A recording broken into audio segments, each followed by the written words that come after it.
The Tao of Self-Confidence, Episode 305. Welcome to the Tao of Self-Confidence, where I share stories of amazing women who have discovered their inner journey to self-confidence. Visit our website at thetaoofselfconfidence.com. Your inner journey to self-confidence awaits. Hello friend, welcome to the Tao of Self-Confidence, where I share stories of amazing women who have discovered their inner journey to self-confidence. I'm your host today, Sheena Yap-Chan, and today I have a phenomenal lady on the show today. She is the founder of thenewsavvy.com, and she'll be explaining more what she does. I'm just really excited to have her on and share her story with us. So without further ado, I'm going to introduce you to Anna Haotanto. Anna, how are you today? Maybe you can fill in a little bit more about yourself to our listeners. Hi Sheena, thank you for having me. So my name is Anna. I run thenewsavvy.com. The Newsavvy is Asia's leading online platform that focuses on financial and career issues for women. So what we wanted to do was to empower women to make smarter financial decisions. The Newsavvy has been featured in Forbes, CNBC, Business Insider, and other media publications. But what really makes me happy is when women email me telling me that they are inspired to take charge of their finances.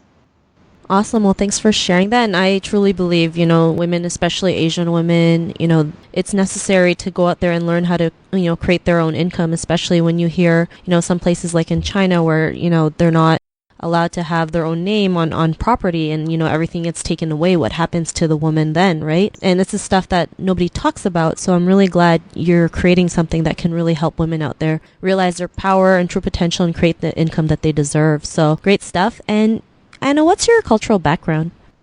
I'm Singaporean. My father is Indonesian. So I grew up in Indonesia for 10 years and then I came to Singapore, and from then I have been in Singapore most of my life.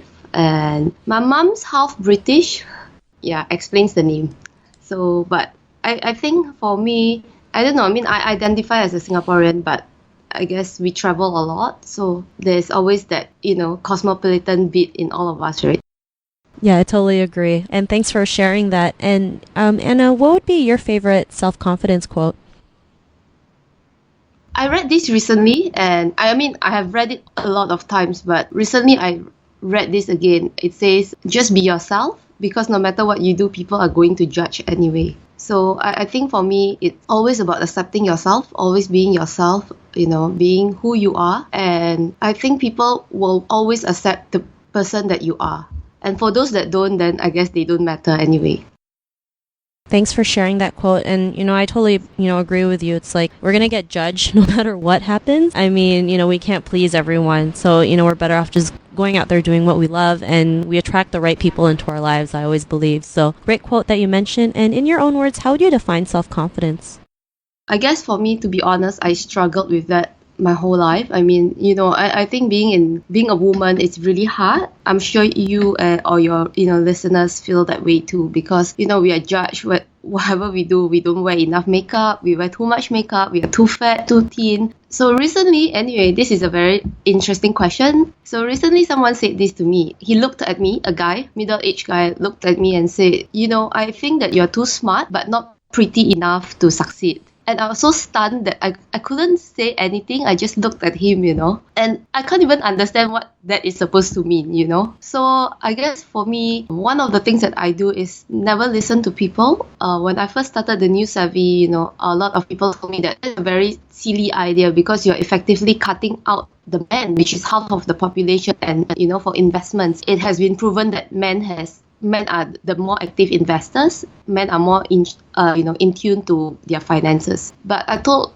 everyone that I wanted to help women because a lot of women are earning more. I think modern women, we are working and earning and saving more, but we just don't know. There's no traditional media outlets that speak to us. So I tell people, most of the media, finance media, they tell you how to make 20 times, but women are not motivated by that. So going back to your question, I guess for all of us, we just have to do what we want, find something that you're passionate about, find something, positive to focus about, and always be thankful for whatever you have.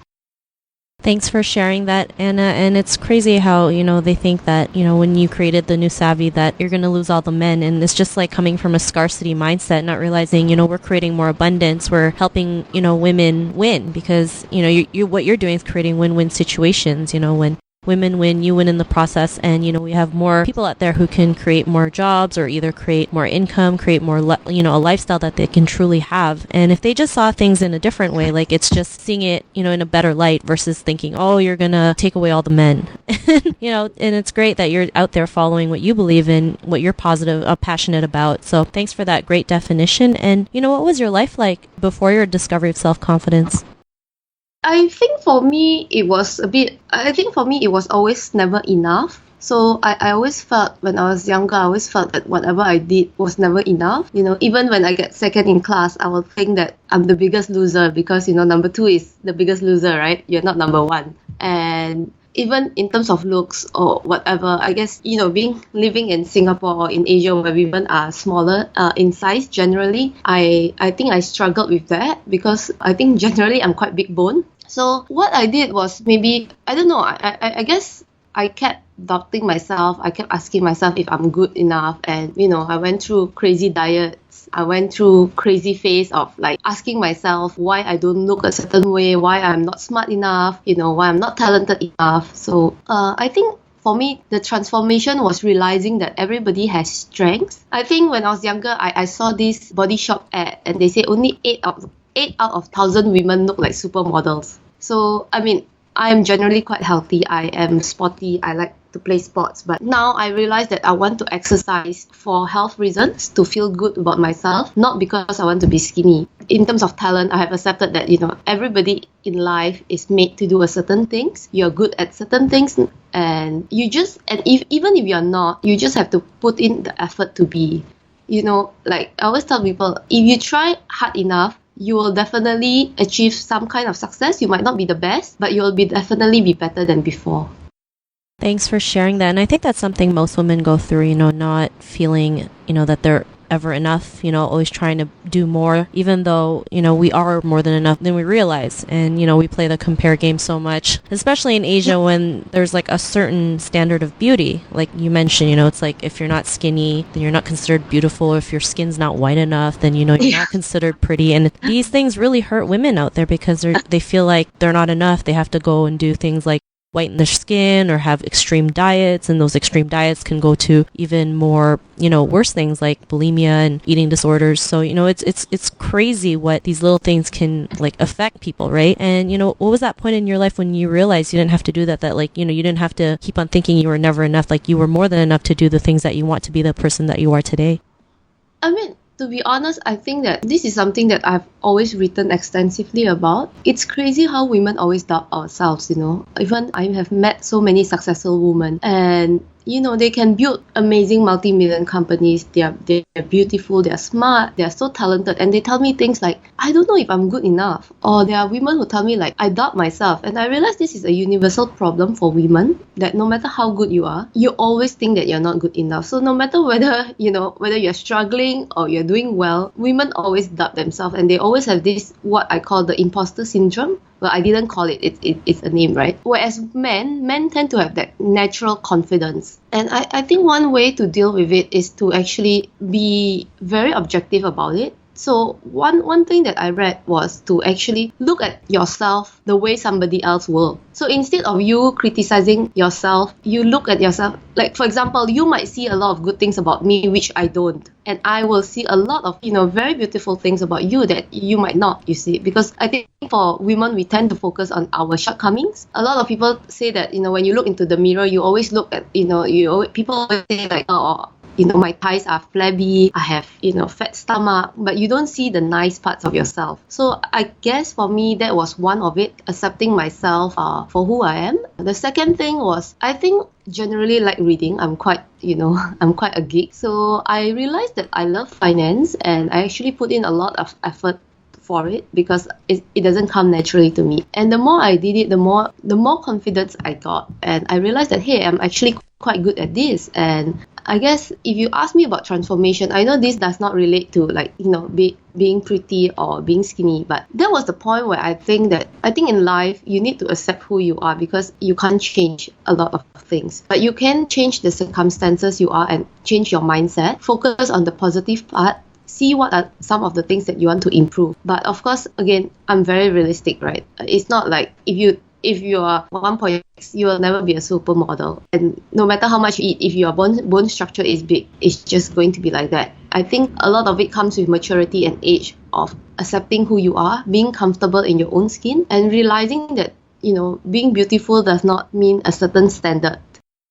Thanks for sharing that. And, it's so true what you mentioned, like being beautiful. The media kind of like gives us this false idea of beauty, not realizing that beauty has to come from within. And, that means accepting everything, like your strengths, your weaknesses, your flaws, whatever it may be. It's all still really beautiful, and that makes you who you are. And, it's a shame, like so many women feel like they're not beautiful enough when really they're more than enough to see the beauty in everything. And, like you said, changing your circumstances and mindset can make a huge difference. And because of that, what's your life been like now? I guess generally I'm a bit more self-assured. Again, it takes a very long time. I guess why I'm highlighting this is because I don't want to tell people that it's easy, because it's not, right? Whether accepting yourself, even it's the same with success stories, right? You always read about people who made it. You read about people who built unicorns, but you don't realize how many people are struggling. So I guess for me, one, it comes with being more self-assured. Number two, focusing on what I'm good at. Number three, accepting myself for who I am. And I think even like when it comes to exercise, I used to exercise almost every day. And I mean, I'm generally quite good in sports, so that was easy. But the thing is, I can't deny that I do it because I want to look thinner, right? I want to be slimmer. But now I do it because it makes me feel good. It makes me focus on my work. It gives me a time to, just de-stress and disconnect with technology. Yeah, I think generally I am happier. I would say I'm less tense. Thanks for sharing that. And, it's great that you're out there, doing your thing and realizing like, yeah, this doesn't come overnight, even though when people say overnight success, it's like they've been building it for years and, slowly building it to become an overnight success. So like you mentioned, you hear the story, like, you hear all the glory, but you never realize what the actual story is about. So, it's great that you can tell people like, yeah, I'm a lot happier. I'm a lot less tense, but it took me a while to get here, and that's okay. It's not a race. It's all part of the journey. So I'm really glad that you mentioned that. And to the woman who's listening to your episode, she may be in her own journey of self-confidence. What would be that one tip you would give to her? I think every woman has their own strengths, so focus on them. And if there's any weakness that you don't like, make an effort to change them slowly. Don't be unrealistic. A lot of people, I have met people, let's talk about weight. They tell me, oh, I want to lose 5 kg. Or somebody tell me, I want to be a millionaire. And I tell them, it's good to have goals. But I think one tip would be to have very realistic goals and very measurable goals. So think of when, how, and what you want, and plan each step on how to go there. And I think goal planning is very, very important. Those are some great tips that you mentioned. Thanks so much. And we focus on our weaknesses so much that we forget to focus on our strengths. So it's a really great reminder to realize like we all have something to offer. We all have something that we can go out there and live the life that we want and help others in the process. So great tips. And if our listeners wanted to connect with you or get to know a little bit more about you and what you do, is there any links or social media profiles you can share with us today? Well, you can, I think my email is on thenewsavvy.com, or I have a Facebook page, so it's a Facebook fan page. It's Anna Haotanto, so you can always email me there or reach out to me there. Awesome. Well, thanks for sharing that. And to our listeners, if you want to connect with Anna, you can also head on over to the taoselfconfidence.com and search for Anna's name. Her show notes will pop up along with everything else we talked about. And I just want to thank Anna for taking the time to share her story with us on self-confidence. So thank you so much, Anna. Thank you, Sheila, for having me. Not a problem. It was an honor to have you on and share your story. And to our listeners, be on the lookout for another new episode of another amazing woman's journey to self-confidence. And we'll catch you later. Bye for now. Thanks. Bye. Thank you for tuning in to another amazing episode of the Tao of Self-Confidence. Want to learn how you can use podcasting to market your business? Download your free report by visiting our website at thetaoofselfconfidence.com. Your inner journey to self-confidence awaits.